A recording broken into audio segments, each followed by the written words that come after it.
Hello नमस्कार दोस्तों, स्वागत है आपका विराज वास्तुकला चैनल में। आज हम बात करने वाले हैं प्रॉपर्टी रिलेटेड प्रॉब्लम। आपकी अगर कुंडली में, मैं आज ऐसे योग बताऊंगा कि आपकी अगर कुंडली में ऐसे योग होंगे तो आपको प्रॉपर्टी रिलेटेड प्रॉब्लम आएगा ही। तो आप आपकी कुंडली निकाल कर देखिए कि आपको ऐसे प्रॉब्लम है या नहीं है। और मेरे चैनल को सब्सक्राइब करना मत भूलिएगा। और मेरी वेबसाइट है virajvastuwala.com, यहाँ पर आप जाकर मेरे लाइव प्रेडिक्शन भी देख सकते हैं।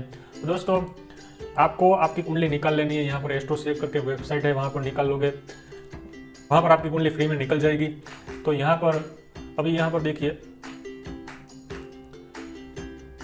ये कुंडली है। तो आपकी भी कुंडली में कोई यहाँ पर नंबर लिखा होगा। वैसे ये पहला घर है, पहले घर में ये 9 नंबर लिखा है, तो 9 नंबर की साइन ऐसे गिनेंगे। ये दूसरा घर है, दूसरे घर में 10 नंबर साइन, यानी पहले घर में धन राशि, दूसरे घर में मकर राशि, यहाँ पर कुंभ राशि, तीसरे घर में, ऐसे ही हमें देखना है। तो ये टोटल 12 घर होते हैं, ठीक है। अभी प्रॉपर्टी रिलेटेड प्रॉब्लम कब आती है? प्रॉपर्टी रिलेटेड प्रॉब्लम यानी जमीन रिलेटेड। तो प्रॉपर्टी का घर कौन सा होता है ये हमें पहले पता होना चाहिए। तो चौथा घर जब भी बिगड़ता है तो प्रॉपर्टी रिलेटेड इश्यू आते हैं। दूसरा है मंगल है, वो प्रॉपर्टी का कारक होता है, तो मंगल जब भी बिगड़ता है तब भी प्रॉपर्टी रिलेटेड इश्यू आते हैं। तो जब भी चौथे घर में राहु ग्रह आएगा तो प्रॉपर्टी रिलेटेड कुछ ना कुछ चैलेंजेस आएगी। फॉर एग्जाम्पल, यहाँ पर राहु ग्रह है, वो चौथे घर में बैठा है, तो कोई भी राशि यहाँ पर लिखा हो, कोई भी नंबर लिखा हो, वो कंसीडर नहीं करना है। 6 नंबर भी अगर लिखा है, वहाँ पर राहु है, वो कुछ का होता है, तो भी प्रॉपर्टी रिलेटेड प्रॉब्लम आएगा ही।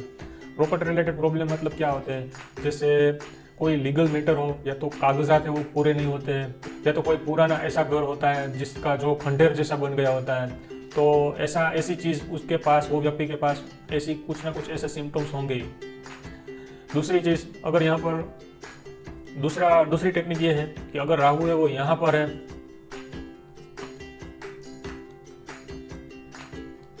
यहाँ पर राहु है, 8वें घर में राहु है अगर, तो भी प्रॉब्लम आएगा।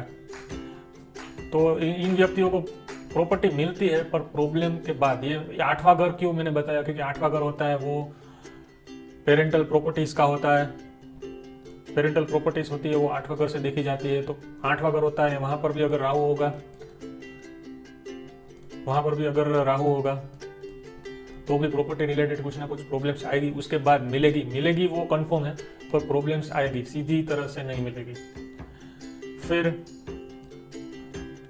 चौथी राशि कहीं पर भी हो, यहाँ पर तो 8वें घर में लिखी है, पर यहाँ पर 4 नंबर हो, उसमें राहु अगर होगा तो भी प्रॉपर्टी रिलेटेड प्रॉब्लम्स आएगी, ये कंफर्म है। उसके बाद है मंगल है वो 8वें घर में होगा तो भी प्रॉपर्टी रिलेटेड प्रॉब्लम्स आएगी। कोई भी घर में झगड़ा होगा, उसके बाद प्रॉपर्टी मिलेगी, तो ये कंफर्म है। उसके बाद जब भी मंगल है वो केतु के साथ आएगा तो भी कुछ ना कुछ प्रॉपर्टी रिलेटेड, भाई से झगड़ा होकर ऐसे प्रॉपर्टी मिलेगी। प्रॉपर्टी में कुछ ना कुछ नुकसान होगा, प्रॉपर्टी रिलेटेड प्रॉब्लम्स रहेगी। तो मैंने आपको 4 से 5 टेक्निक बताई है। आपकी कुंडली में ये टेक्निक लगाइए, और आपकी कुंडली में अगर ये प्रॉपर्टी रिलेटेड प्रॉब्लम है तो मुझे बताइए, कमेंट बॉक्स में मुझे बताइए कि मेरी कुंडली में ऐसे योग है और मुझे ये प्रॉब्लम मैं फेस कर रहा हूँ। तो उसकी रेमेडी भी मैं आपको बताऊँगा। ऐसा चीज़ नहीं है कि इसकी कुछ रेमेडी नहीं होती, उसकी रेमेडी होती है और वो चीज़ आसानी से ठीक हो सकती है। तो अभी तक आपने हमारे चैनल सब्सक्राइब नहीं की तो सब्सक्राइब कर दीजिए, वीडियो पसंद आए तो लाइक कीजिए, और बेल नोटिफिकेशन पर क्लिक करना ना भूलिएगा। मेरी एक बार वेबसाइट है वो विजिट कीजिएगा। Thank you.